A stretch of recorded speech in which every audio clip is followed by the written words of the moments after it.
What's up, everybody? Coach Zach here, and today we're talking about the plank. The plank is one of the most common exercises you'll see in the gym. And in this video, we're really gonna dive deep into why the plank can be such an effective total body exercise if you do it correctly.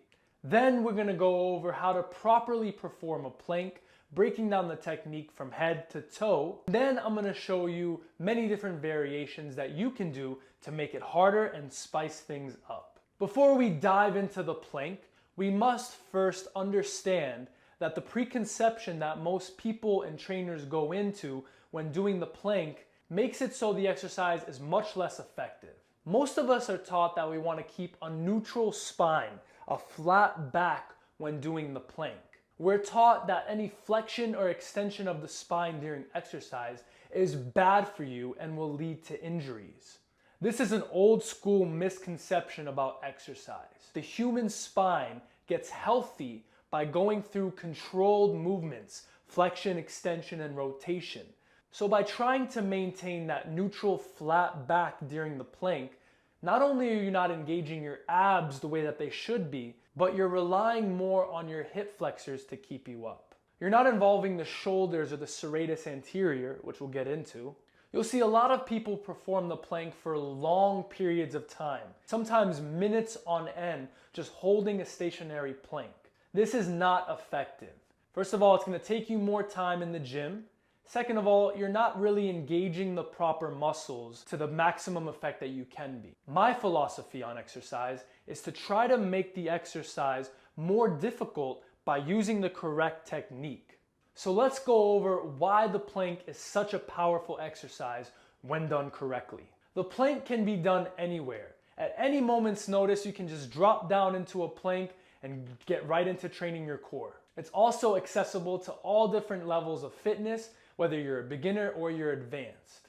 And the reason why I like to do and teach the plank is because the muscles engaged and trained in this exercise are some of the most important muscles that you can train. When you do it right, you're gonna be training and building your rectus abdominis, your six-pack abs. Now, to understand your six-pack and how to properly engage them, you have to understand the attachments of the muscles. The rectus abdominis attached from the bottom of your rib cage to the top of your pubic bone. If you want to train this muscle, you have to bring those attachment points closer together. You're also going to be training your transverse abdominis, an extremely important muscle of your deep core that will keep your spine healthy. And the way that you can engage this muscle is by bringing your navel, your belly button, in towards your spine. You can also think of this as the vacuum muscle whenever you see bodybuilders posing. And another muscle that is so underrated that will be trained in a proper plank is your serratus anterior. Training this muscle properly will help if you have winged scapula. If your scapula is not moving properly and connecting to your rib cage. It will also improve your pushing strength when it comes to any kind of press, whether overhead or whether a chest press. It's gonna keep your shoulders healthy when moving through these exercises. And your serratus anterior is engaged through scapula protraction. So these are the major muscles being trained if you perform a proper plank. So now let's get into what it looks like and how you can dive into doing a plank the right way.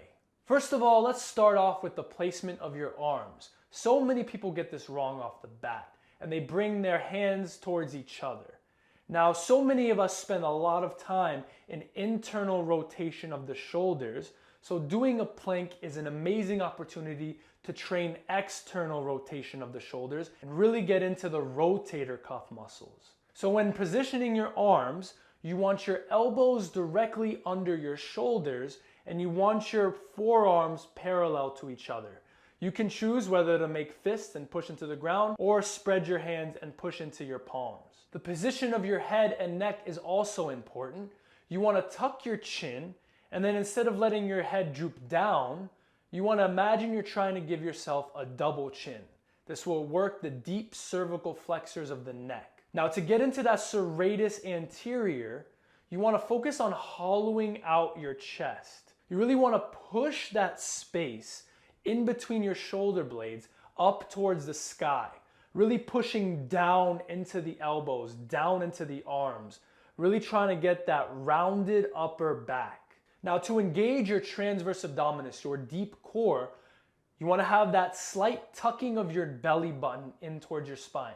Don't do a full-blown vacuum because that's going to inhibit the rest of your muscles in your core.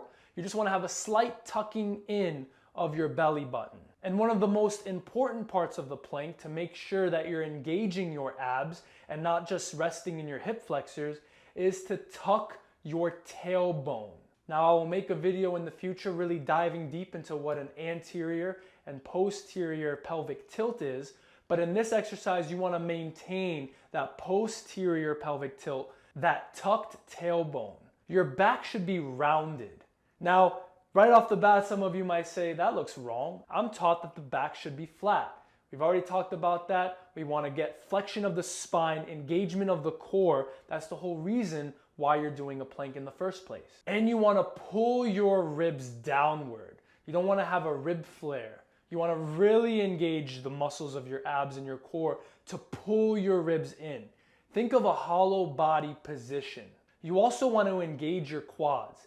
Think straight legs, pulling your kneecaps upwards. You can also change the difficulty of this exercise by how close or far your feet are to each other. Now let's go over some variations of the plank that will help make it harder, spice things up, and keep you progressing. So once you've mastered this stationary isometric plank hold, now we can start to make this plank a little more active with what I call plank crunches. So remember the attachment of your rectus abdominis, your six pack, bottom of the rib cage, top of your pubic bone. So when you're in that isometric hold, you're shortening that muscle. So how we're gonna make this more active is by taking it through its full range of motion, eccentric, concentric, and isometric. So what you're gonna do is once getting in the proper position, you're gonna take a breath in, and you're slowly gonna let your hips come down, that anterior pelvic tilt. And then on your exhale, you're gonna shorten. You're gonna bring those 2 points of attachment together and you're gonna round your spine, tuck your tailbone. So inhale, drop your belly, let that muscle lengthen, and on your exhale, tuck it in, squeeze your core. You can also begin to add some weight. Most people train their abs, train their core in a circuit fashion and a lot of reps. This is great for building the endurance of your abs, but you're not actually gonna build the strength and you're not gonna build the size of them in that way. Adding resistance is a great way to stimulate that growth and make your core a little bit more bulletproof.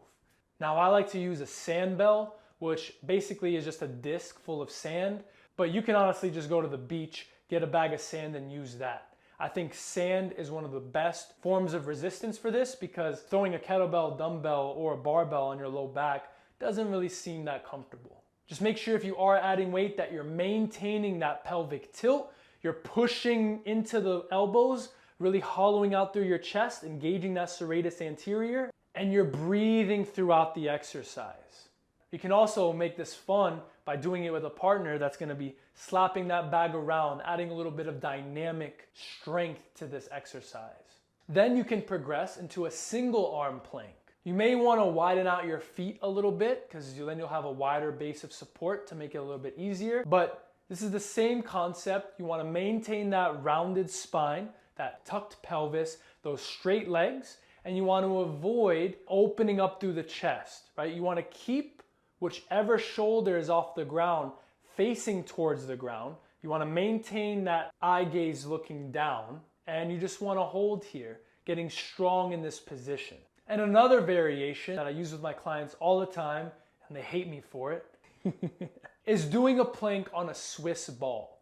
Now you can obviously do an isometric hold on the Swiss ball, and I think that's a great place to start. But then you can start to incorporate some movements to make it a little more dynamic.